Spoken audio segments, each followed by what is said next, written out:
Hello and welcome to Nua Talk. Nua Talk is a new webcast and podcast series for business leaders with business leaders who all share the common trait of having a growth mindset. For those of you that don't know, the word Nua is an Irish word that translates into English as new. So my guests are very inspiring and interesting people and leaders who have a new and interesting perspective to share. What is a growth mindset? In summary, it's somebody who is a learn-it-all rather than a know-it-all.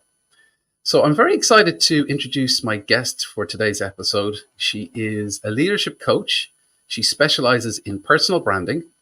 We met about 5 years ago during her time at Dell. She's a marketing leader.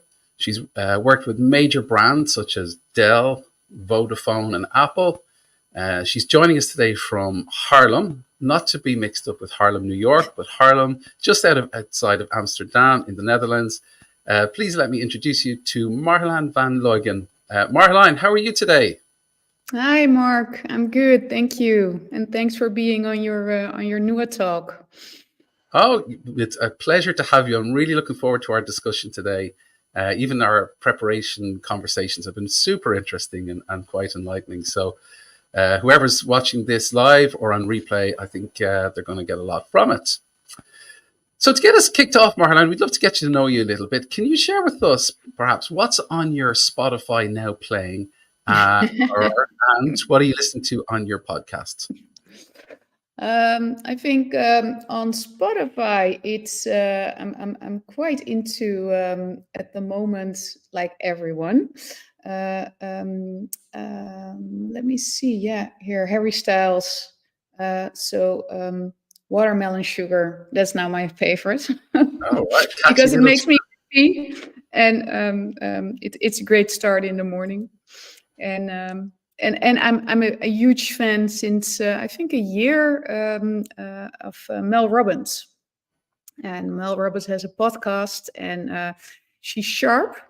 She's really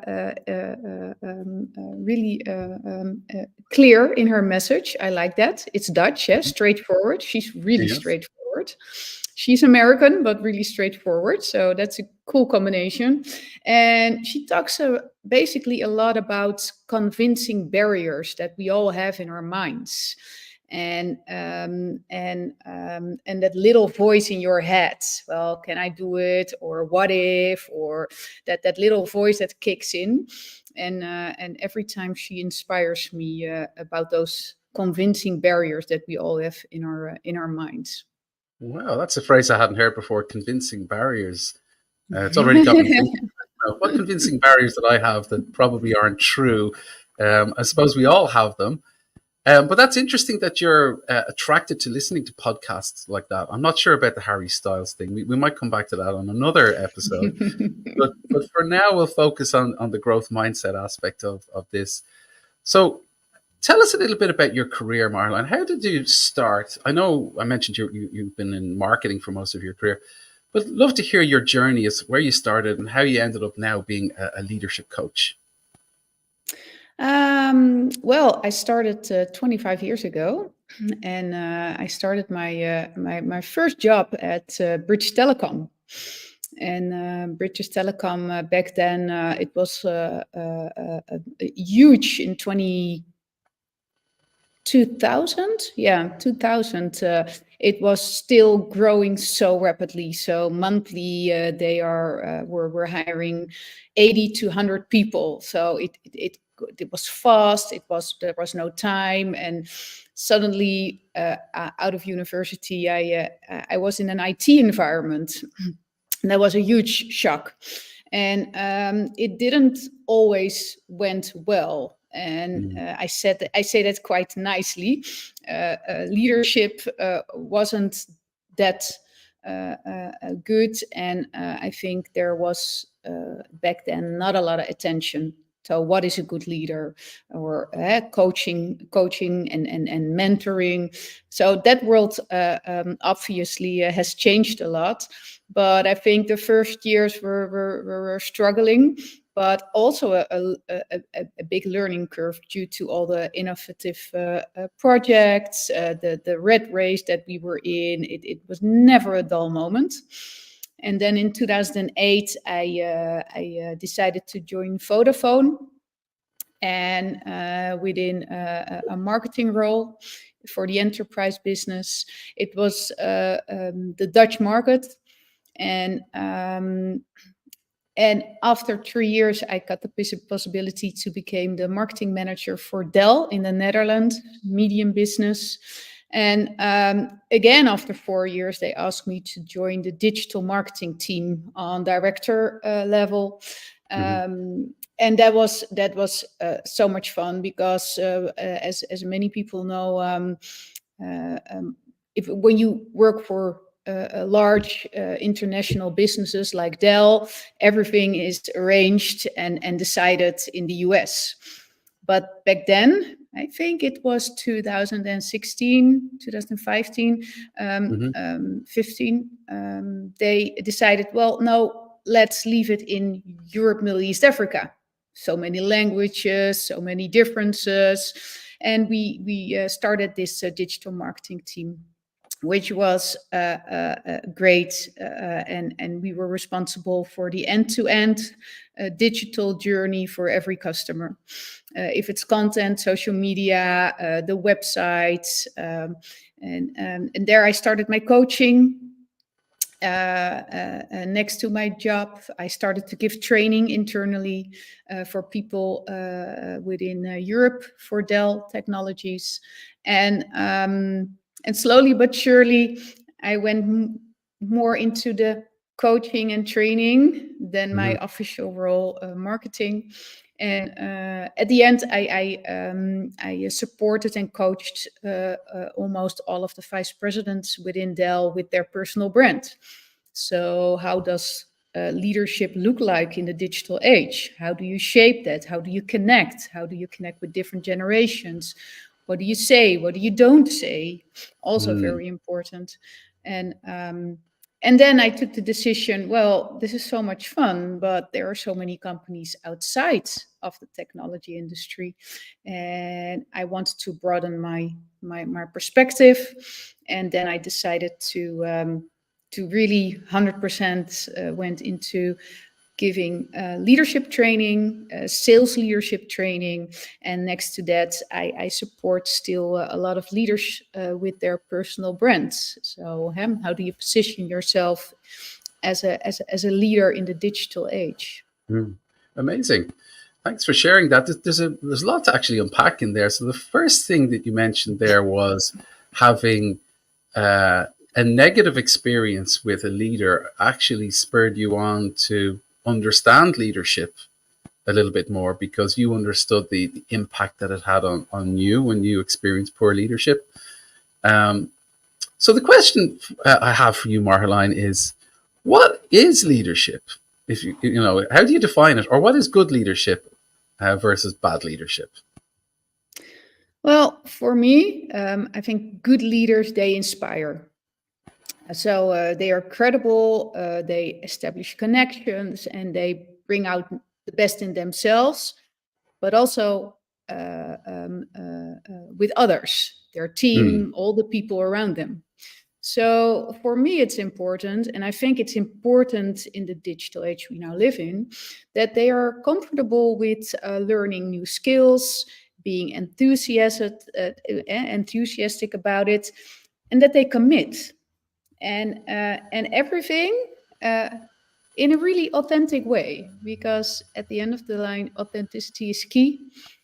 And I think that brings out the best in every leader. Also, when your authenticity is also being vulnerable or saying, "Hey, I don't know, help me here."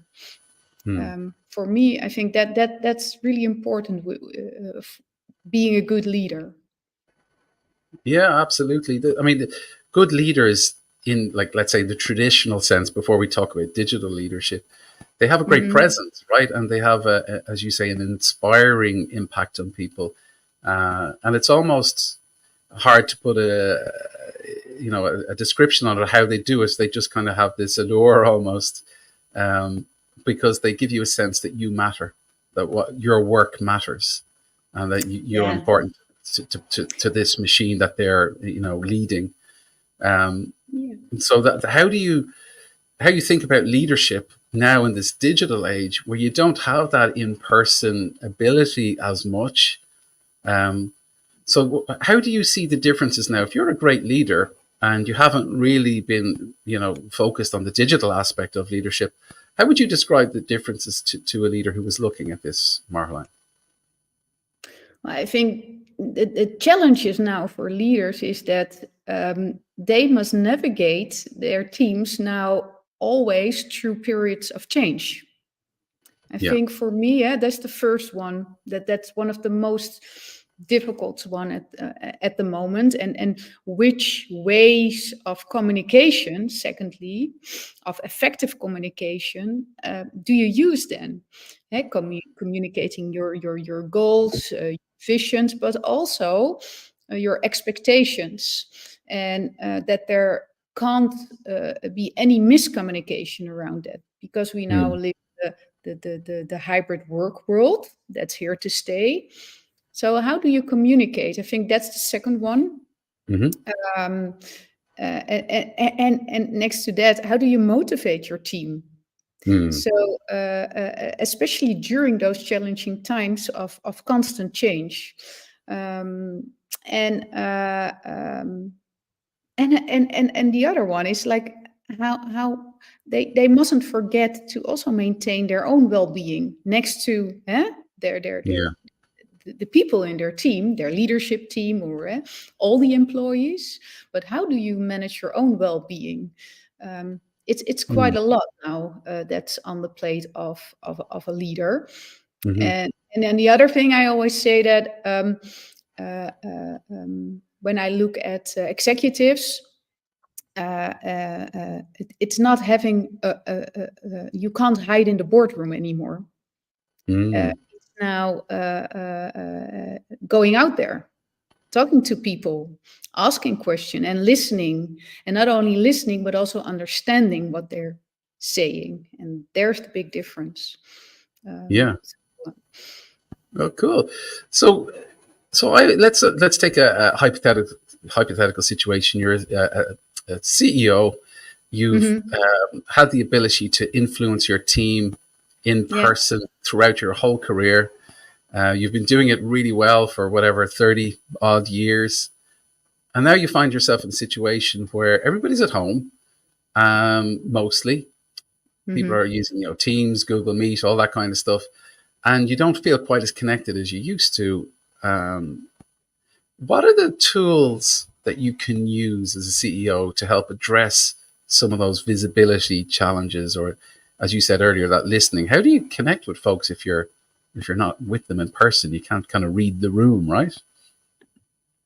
Well, you need to invest firstly having phone calls. Just call them up and ask them, hey, how are you feeling? Or how was your week? And what can we do differently next week? Or what can we do as a team? And the hybrid world is there. So that means that we can meet face to face. So that's something that I would definitely support. Make sure that you meet and go to the office, because a lot of things happen while having a coffee, and then you also really understand what's happening with your people. So if you're the one who can travel and you're allowed to travel, do it. But connect, communicate, and listen, but really listen and understand what's happening, and ask the right questions. So ask, how was your day? What went well? What didn't went well? What can we do as a team? What I said, and and and and and also being open and that people can connect with you. So keep telling if there's anything, send me a message. Maybe I can't respond immediately, but I will always call back. So Yeah. being approachable, bottom line. Yeah. I'm really glad you said that, Marjolein, before we get really stuck into the digital aspect of this, because sometimes when you're talking about digital leadership, the perspective could be like, oh, I don't want to spend my whole day on LinkedIn or social media. I've better things to be doing, etc., etc. So I'm glad that before we get into this conversation that we're saying no, in person is still really, really important, albeit if it's in a more limited capacity than before. Mm-hmm. Um, you shared this really lovely statistic on LinkedIn recently, Yeah. and maybe that might help us kind of get us off the mark as to why do CEOs need to be using tools like LinkedIn? What is the significance of it, Marjolein? Well, it's already on the slide a little bit. So it's about they provide the human to human connection, and they build trust and likability. And as you see here on LinkedIn, there's this clear evidence that a single CEO, just like Herbert Dries from Volkswagen, he can outperform an entire LinkedIn brand page. While that is being run by obviously a large team. So Herbert Dries here, the chairman of Volkswagen, he has only a fraction of the followers, as you can see, compared to the Volkswagen LinkedIn page. But still, what Herbert posts and says resonates so much more. Um, um, I think this is his post there. Here you can see receives almost 400% more engagement than Volkswagen's brand page. And I think this says it all. There are more examples. There's also a Coolblue, a Dutch company, and there the chairman also is really active, and he outperforms by 200%. So That's amazing. Yeah, that's yeah, and it incredible. I'm also just comes looking at down. this here. Yeah, Like, I it mean, a is, but it also comes 400% down. increase in Yeah. traffic, and you're seen as more likable in the eyes of your customers, your prospects, and your employees. I mean, those kind of stats, you can't, maybe you can't even get those in person. So, going digital in a way amplifies what you already have, right? So if you're a Yeah. brilliant leader and you're likable, or likability as you have here, and you know how to create a human connection, as you say, when you reflect that onto social media, you're going to start to see significant upticks in engagement and your visibility as a leader. So, what's not to like about this if you're a CEO? Yeah, well, there are a few things, yeah, because you need to stay authentic. Yeah. Authenticity is key. The other thing is stay consistent. So talk about the things that matter to you, make that human connection, and keep going. It's a marathon, it's not a sprint, but keep sharing your story as an authentic leader, and quality over quantity, always. So Mm. you can better post twice a week in a really authentic way, and you share something. So educational, or an interesting article or white paper or something to download. But it's now really about sharing knowledge and sharing insights, but also as a CEO, especially of a big company like Volkswagen, it's also sharing your perspective, what will happen in the market. And people are curious about that, and they want to know your opinions and perspective. And basically, you're a role model. So people will look up to you, and they want to hear your story, your perspective, your ideas, and how you look at the markets. Love it. Yeah, I mean and that's what the role of the leader is. It's to provide almost like an interpretation layer or a reflection. It's more the how we think as a team, as a culture, as a company. How do we represent ourselves externally, as opposed to, let's say, being a thought leader, which is a separate Hmm. topic and something that we can touch on. It may be worth um, defining what the difference is between, say, a CEO on and a leader on LinkedIn or social media versus a thought leader. Is it worth just maybe Yeah. differentiating the two, Marline? It is because there is a difference. So when you're digital savvy and you're a digital leader, you have the ability to influence and to guide and to have an impact there. Thought leadership, on the contrary, is more centered about influencing and shaping the industry perspective and the trends through innovative thinking and becoming that authority. So often thought leaders are known for their deep expertise, original ideas, and but also the ability to then communicate those ideas effectively. And they demonstrate it through good speaking engagement, writing articles, publishing research, being active, participating in discussions within a particular industry or domain. So it's really, at the end, about being recognized as the go-to authority in their specific area. Mm-hmm. Um, and that's what I mean, that's a marathon and not a sprint. You become a thought leader consistently and sharing about your area of expertise and interest.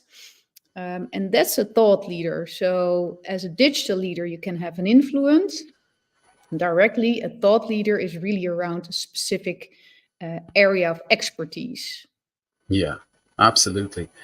Yeah, I suppose a thought leader is somebody, as you say, is a specialist in a particular domain, whereas perhaps the leader is more of a representation of the culture and the business, and so on. You mentioned authenticity earlier, and without Hmm. mentioning names, there's a company that's in the news here in Ireland at the moment where the CEO had to recently resign over comments that he made about a political event that's happening in the news at the moment. Yeah. And as a result of those comments, the company in question started to lose a lot of incoming revenues. So when we think about authenticity, we talk about this in leadership a lot. Be your authentic self. Hmm. But of Yeah. course, are there limits to that, Marline? Maybe good to touch on that for a while. Well, first of all, you need to be comfortable with everything you share. So the moment you become uncomfortable, that's your then you leave your comfort zone. So be comfortable. And I always say there are a few things you should not talk about, such as politics, religion. That can be very sensitive. And in some countries, it's football. Hmm. You don't know. Sometimes it's sports. I don't know in Ireland, rugby, but that can also be sensitive, Yeah. topic of discussion. The other thing I always say, the second one is keep it positive.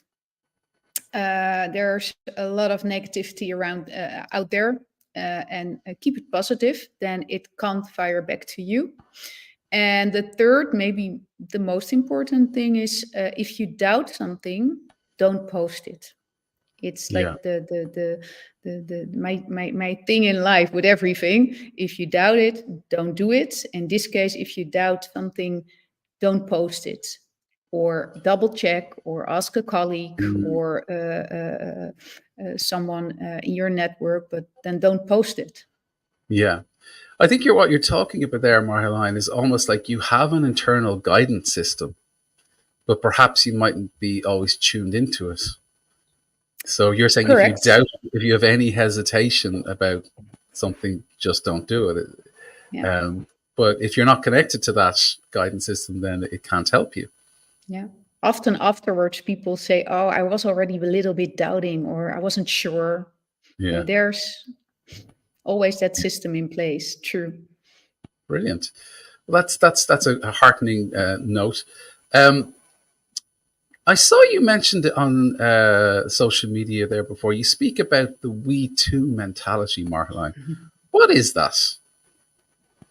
Well, I refer to the we too mentality about thought leadership. So thought leadership was 1 or 2 years ago. It was really trending. Everybody was talking about uh, thought leadership, and this creates that pitfall that companies adopt. In my view, the we too mentality, and I will explain that. We need to do something with thought leadership because the competition is doing it, right? Mhm. So let's publish a white paper, and now we're also a thought leader. You Mm, saw that happening. Um, but then you're not a thought leader. A thought leader is around having a novel point of view, is about what is the connection to topics in society. mhm. If you as a brand have a connection to the circular economy or environmental things or anything that has a connection and you want to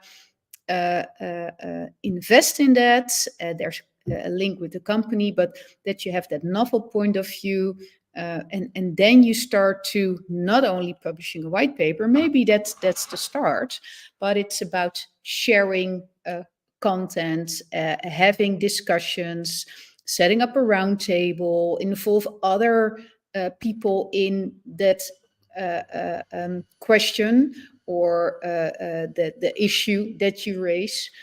And then slowly but surely you become a thought leader because you don't only have that white paper, but you share insights, you start a round table, you have a discussion.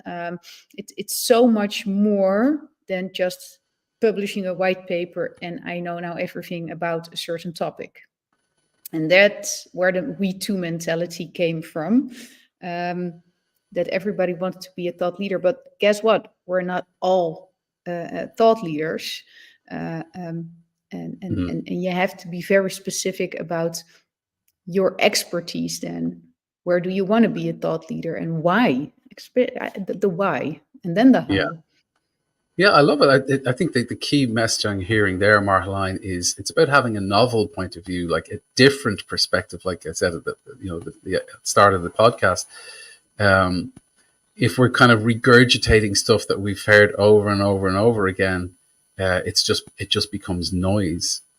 And I think you mentioned Mel Robbins at the beginning of the webcast that she's brilliant at kind of cutting through the noise.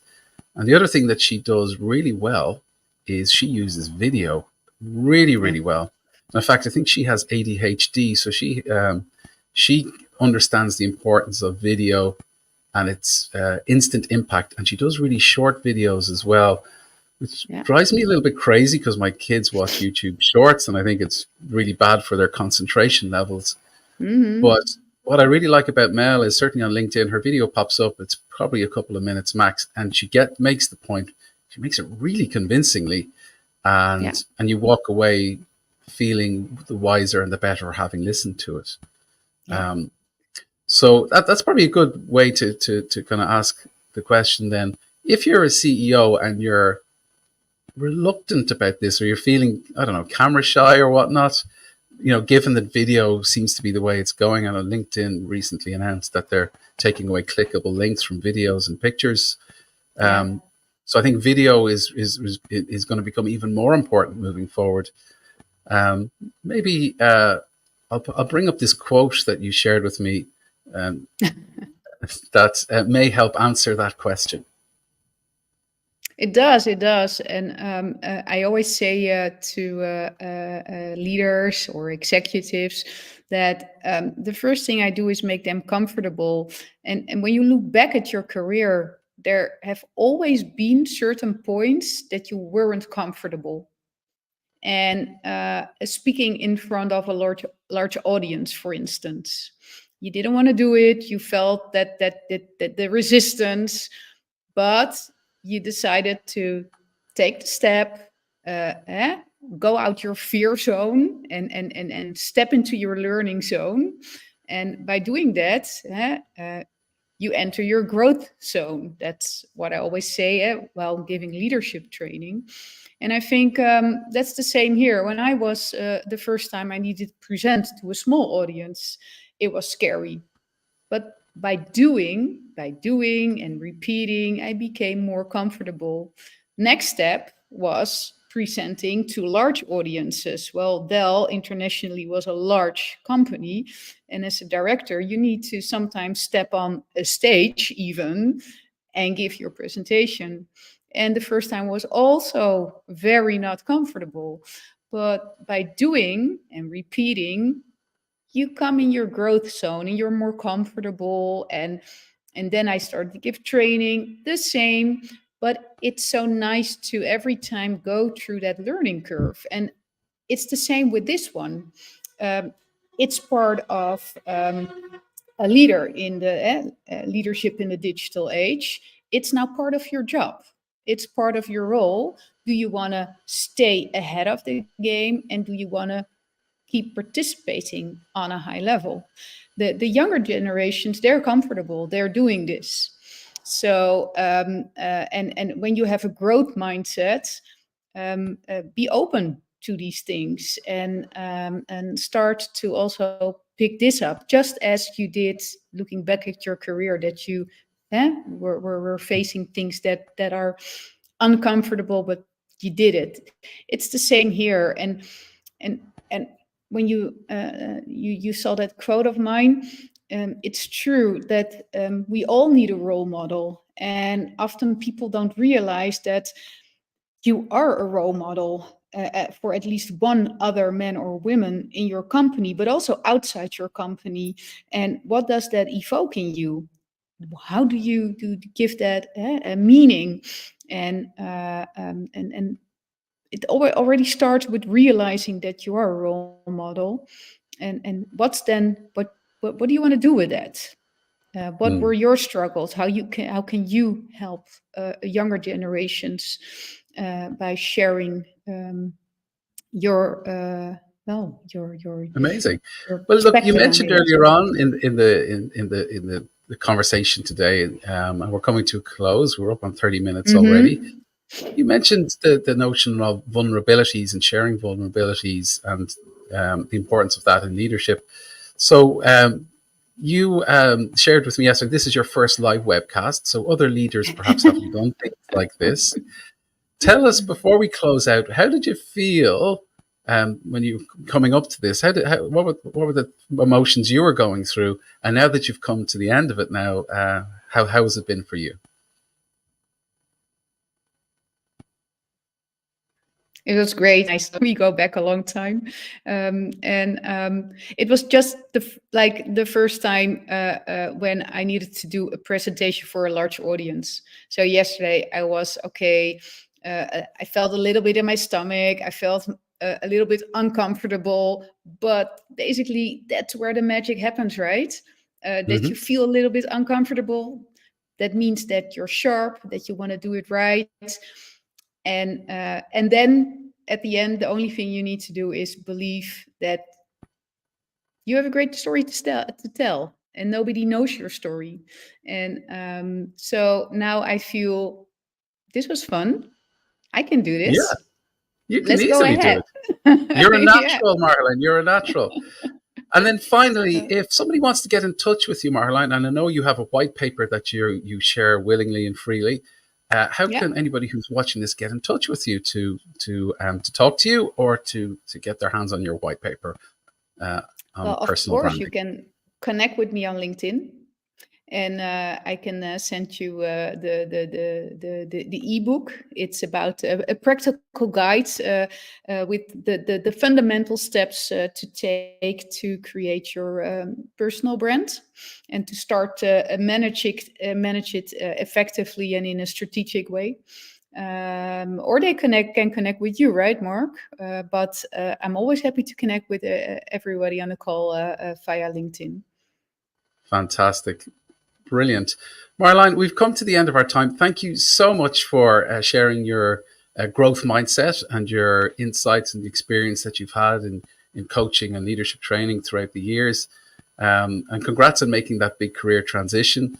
I think one of the next NUA talks is going to be with somebody who has made a similar transition. So that'll be coming up soon. But for now, if you've enjoyed listening to today's webcast on LinkedIn, or if you're listening on Spotify as the audio podcast, please do follow NUA Talk on LinkedIn or subscribe on Spotify. I'd be very grateful. But for now, thanks again, Marjolein. Have a great weekend, and we'll see you all on the next one. Bye-bye. Thanks for having me. Bye. Pleasure.